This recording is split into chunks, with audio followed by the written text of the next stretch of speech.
Sonic Frontiers Divergence is officially the prologue for the new Sonic Frontiers game that's coming out. It closely follows the Goat King Knuckles and explanation for how he became to be trapped on Ares Island. They not only set up the story for Sonic Frontiers, but they're seemingly foreshadowing a bunch of stuff in regards to Chao and Chaos. The crazy part that we see involves the water portal scene, where we see some ripples appear in the water while Takala's flying over it, but when she leaves, you see the ripples go back towards each other out of nowhere, no rain or anything.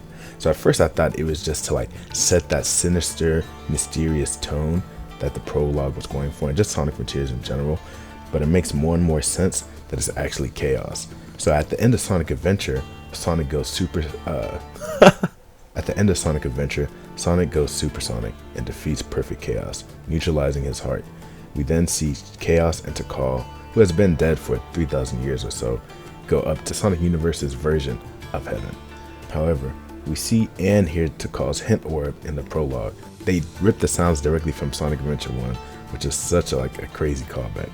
But the fact that we're seeing her hint orb and the fact that we're seeing that puddle, I feel like this is trying to show that maybe there's still a part of her that's sealed with the Master Emerald, and it could be the same for Chaos as well. Chaos is technically immortal, so even though we saw him go up, who's to say he's really gone?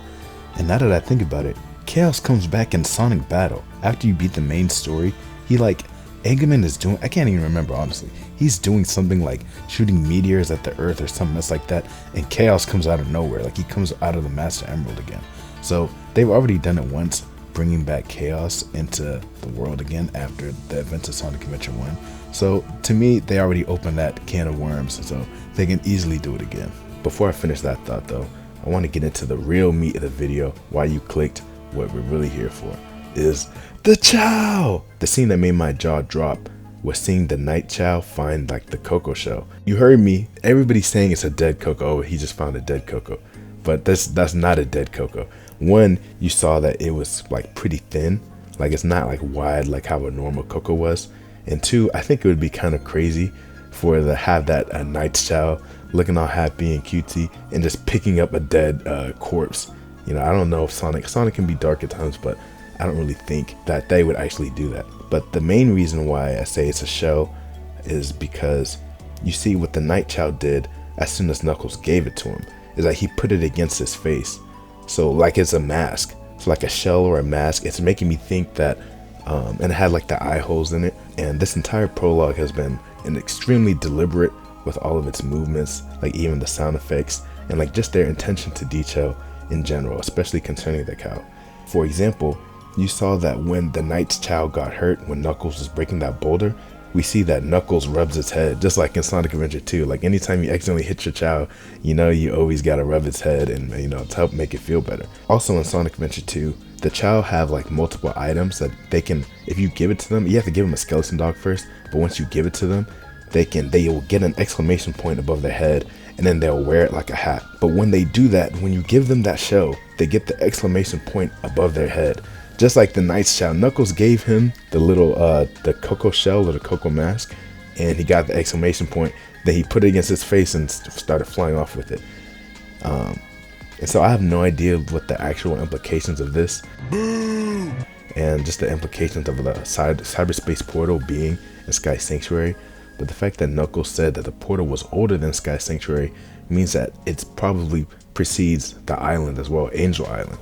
And so it could even precede the Master Emerald, meaning that Chao could have like evolved from Koco.